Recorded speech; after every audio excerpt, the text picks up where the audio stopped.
Right, I'm at Todd's. I'm dropping the van off for its service, and this van is rather empty because they've asked us to remove the bedding and all the cushions and everything for COVID, obviously, so that they don't have to worry about that. Once they've finished, they said that they'll sanitise the van, and so got to be safe rather than sorry. But it's the vehicle service and the habitation service, and they'll need it for 2 days, so I'm dropping it off. I brought the car with me, just here, and I'll go back in the car and then pick it up later. That's one of the big benefits of having an A-frame, is that you can take both vehicles for a service, drop one off and go back in the other.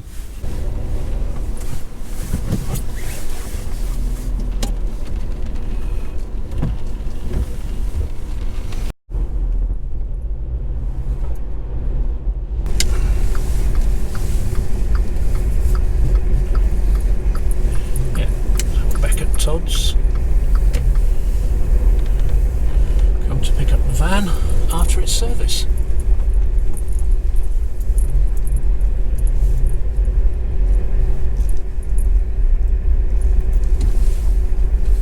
Yeah, it's just here. Okay. I'm going to get parked up and go and pay.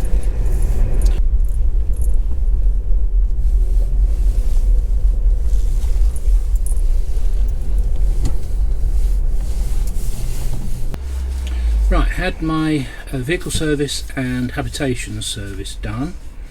I did a silver service on the vehicle, so they checked all the lights, the internal windscreen washer and bonnet lock, and they changed the oil and the filter. They check coolant levels, they check HT leads, check timing belts, check the brakes, top up the brake fluid, brake pads are checked, discs, handbrake. They do a visual check of all the brake pipes and hoses, check the operation of the handbrake.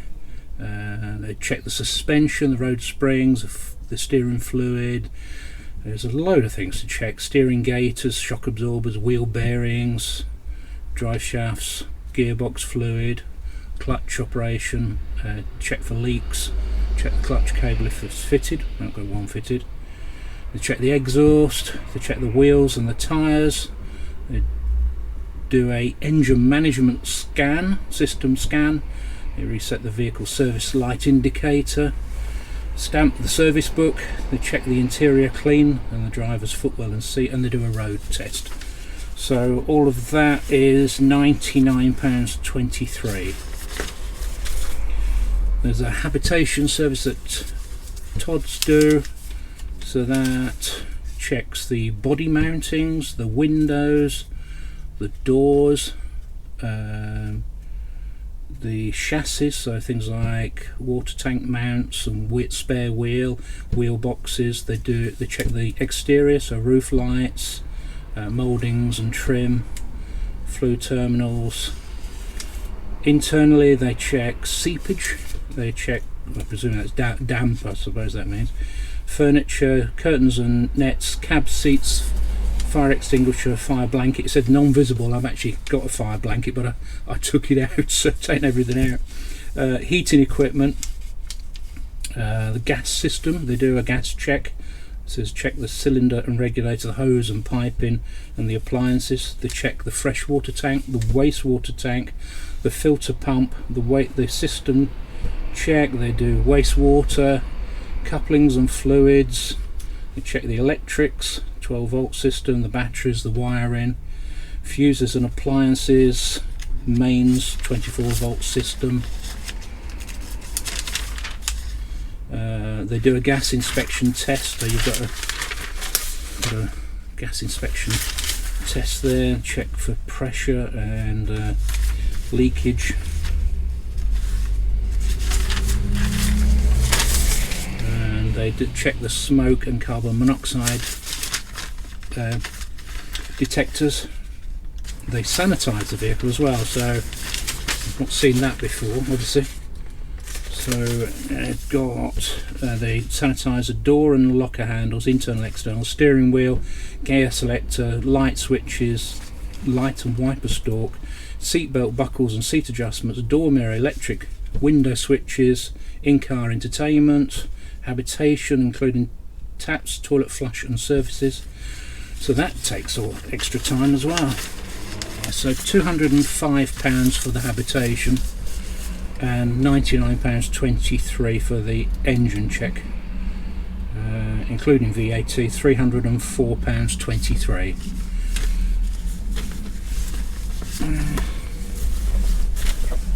Check and get handbook stamped. Yeah, handbook is stamped. So they have stamped the engine service as well. So that's it. Let's head off home.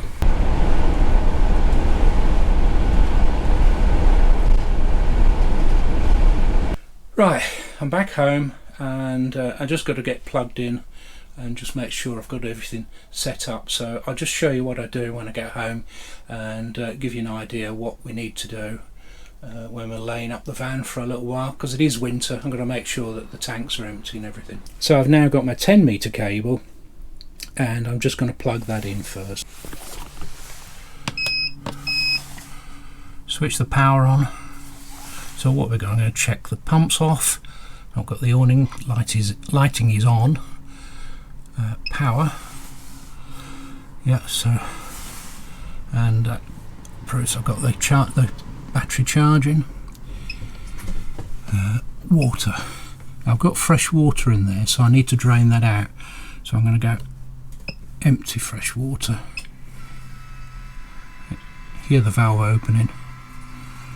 And that's just going to run down into the drain that I've got along the side there.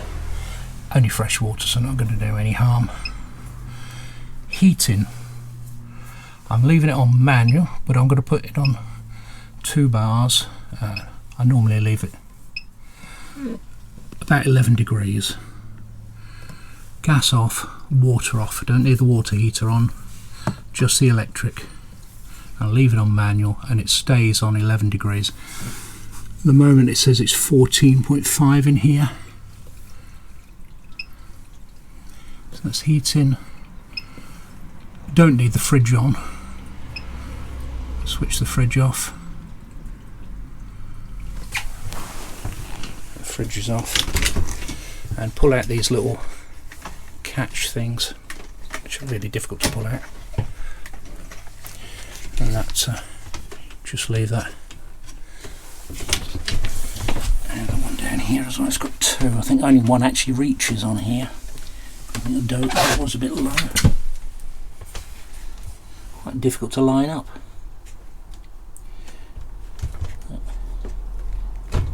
That's it.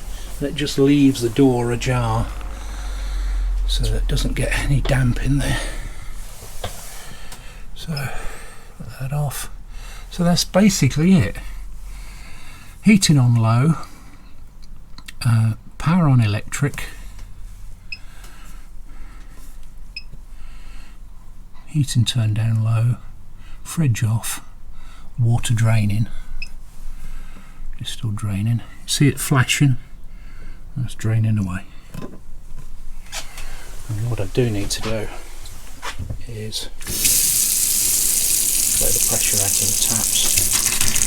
There we go.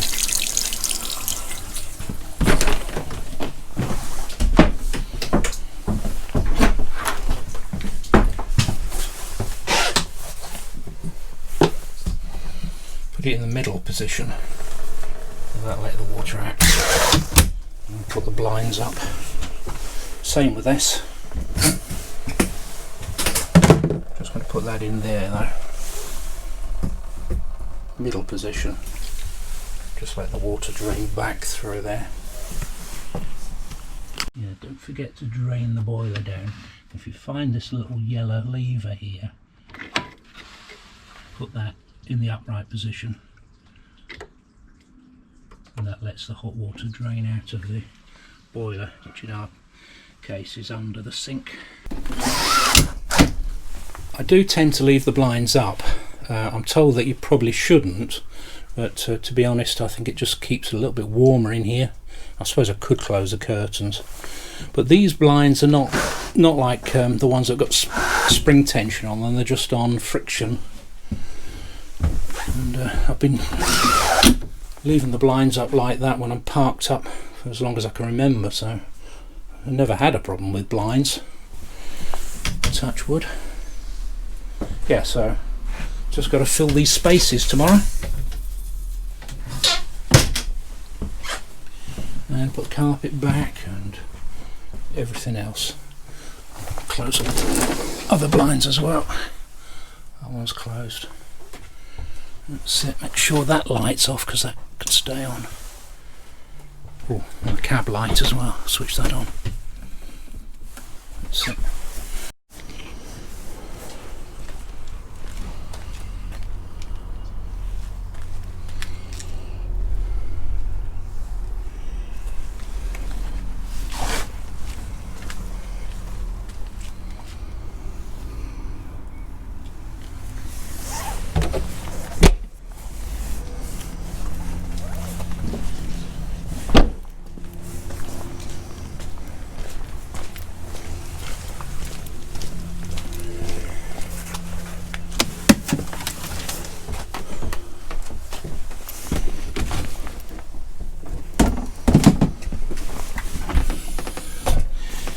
Right, so aqua roll, collapsible bowl, rucksacks, power hook.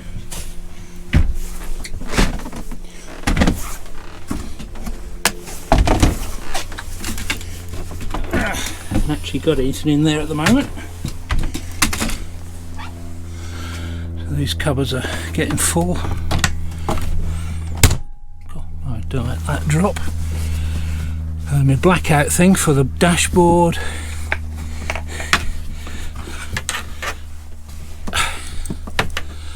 Our Westie mascot. There's a towel in there to dampen things down, and my charger. Various bits and bobs in there, remote controls. Haven't done that yet. That was the fire blanket under the thing. I must put that on the wall somewhere. And in this cupboard we've got 2 chairs, pegs, a spare table, one of those picnic table things. And here I've got my tailor-made screen, the Wastemaster, insulation for the aqua roll when it gets cold. I've got my levelling ramps and a step. So in the bathroom, sorry, in the washroom, we've got a load of face masks, toilet rolls, hand sanitizer, soap, usual sort of stuff.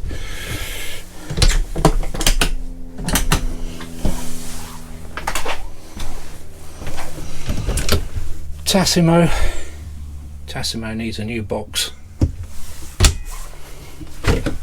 Boots and more remote controls on some of Jenny's shoes.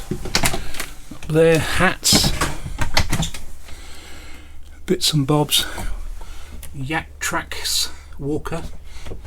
These are things that you put on your shoes for walking in the ice. Really good idea.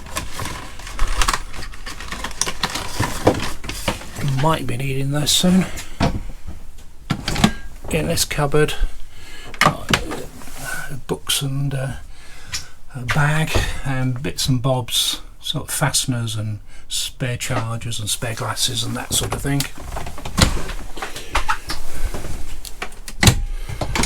This middle cupboard's got all our cleaning stuff in there, so that's why it's a bit of a mess, and shopping bags, that sort of stuff. The back cupboard will have towels in it. Oh.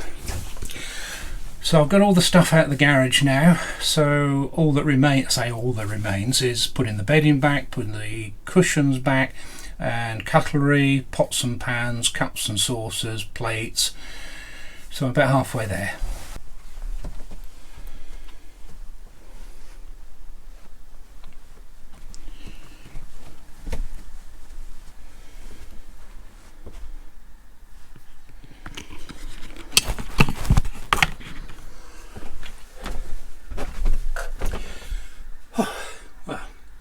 that's just about it. I've put all the bedding and the mattresses, sofa cover things and all of that.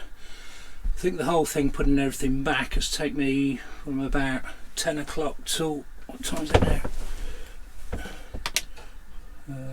Till 12 o'clock, so a couple of hours, so it's not too bad. I think it's a worthwhile thing to do anyway once a year, is just to get everything out. What you find is you find things that you thought you'd lost. So there's a couple of things that thought we'd lost, and it allows you also to chuck things out that you don't need, and also it means that you can hoover out the cupboards, so particularly food cupboards, so you don't really want any sort of food waste in cupboards or anything like that.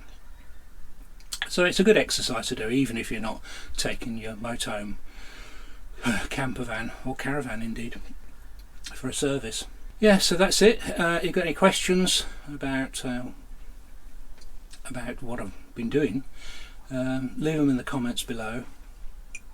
I will endeavour to answer as many as I can, and if you enjoyed the video, give us a thumbs up. And this was a new one I heard, and I'll see if I can remember it. If you want to support the channel, please consider subscribing, because most people who watch this video don't subscribe, and it would be brilliant if they all did. It would really help the channel. So thanks a lot, and we'll see you soon.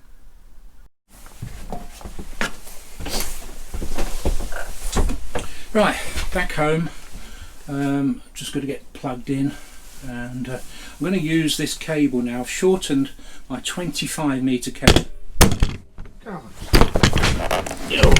grief. That's still recording.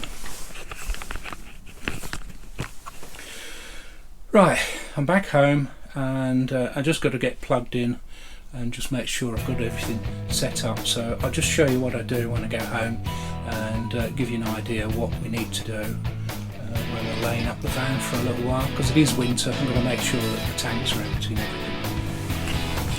So I've now got my 25 metre cable, so I've now got my 10 metre cable,